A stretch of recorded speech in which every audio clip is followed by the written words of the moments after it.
Hi friends, ಇವತ್ತು ಬೆಂಡೆಕಾಯಿ ಪಲ್ಯ ಮಾಡೋದು ಹೇಗೆ ಅಂತ ತೋರಿಸ್ತೀನಿ. ಬೆಂಡೆಕಾಯಿನ ಮೊದಲಿಗೆ ಫ್ರೈ ಮಾಡ್ಕೊತಾ ಇದ್ದೀನಿ. ನೋಡ್ತಾ ಇದ್ದೀರಲ್ಲ ಫ್ರೆಂಡ್ಸ್, ಇದಕ್ಕೆ ಸ್ವಲ್ಪ ಉಪ್ಪು ಕೂಡ ಆ್ಯಡ್ ಮಾಡ್ತಾ ಇದ್ದೀನಿ. ಸೊ ಕಾಯಿಗೆಲ್ಲ ಉಪ್ಪು ಆಗಲಿ ಅಂತ ಹೇಳ್ಬಿಟ್ಟು, ಸೊ ಹಾಗಾಗಿ ಉಪ್ಪನ್ನ ಕೂಡ ಆ್ಯಡ್ ಮಾಡಿದ್ದೀನಿ.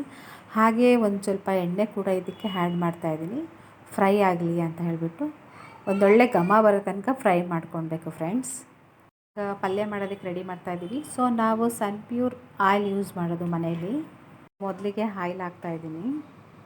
ಆಯಿಲ್ ಹಾಕಾದ ನಂತರ ಸಾಸಿವೆ ಕೂಡ ಇದಕ್ಕೆ ಆ್ಯಡ್ ಮಾಡಬೇಕು ಫ್ರೆಂಡ್ಸ್. ಅದಾದ ನಂತರ ಆನಿಯನ್ ಕೂಡ ಇದಕ್ಕೆ ಹಾಕಿ ಫ್ರೈ ಮಾಡ್ಕೊಳ್ಬೇಕು. ನೋಡ್ತಾ ಇದ್ದೀರಲ್ಲ, ಆನಿಯನ್ ಕೂಡ ಹಾಕಿದ್ದೀವಿ. ಒಂದೊಳ್ಳೆ ಕಲರ್ ಬರೋ ತನಕ ಫ್ರೈ ಮಾಡಬೇಕು ಇದು ಕೂಡ.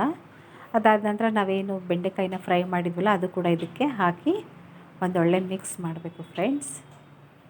ನೋಡ್ತಾ ಇದ್ದೀರಲ್ಲ ಫ್ರೆಂಡ್ಸ್, ಕಾಯಿ ಪಲ್ಯ. ಸೊ ನೆಕ್ಸ್ಟ್ ಇದಕ್ಕೆ ನಾವು ಅರಿಶಿನ ಪುಡಿ ಕೂಡ ಇದಕ್ಕೆ ಚಿಟಿಕೆಯಷ್ಟು ಆ್ಯಡ್ ಮಾಡ್ತೀವಿ. ಅದಾದ ನಂತರ ಖಾರದ ಪುಡಿ ಕೂಡ 1.5 ಸ್ಪೂನು ಆ್ಯಡ್ ಮಾಡ್ತೀವಿ. ಧನಿಯಾ ಪೌಡರ್ ಕೂಡ ಇದಕ್ಕೆ ಆ್ಯಡ್ ಮಾಡಿ ಒಂದೊಳ್ಳೆ ಮಿಕ್ಸ್ ಮಾಡ್ತೀವಿ. ಅದಾದ ನಂತರ ಏನಾಗ್ತೀವಿ ಅಂದರೆ ಗುರಳ್ ಪುಡಿ ಅಂತ ಹೇಳ್ತೀವಿ, ಇಲ್ಲಾಂದರೆ ಹುಚ್ಚಳ ಪುಡಿ ಅಂತ ಹೇಳ್ತೀವಿ, ಅದು ಕೂಡ ಇದಕ್ಕೆ ಆ್ಯಡ್ ಮಾಡ್ತೀವಿ.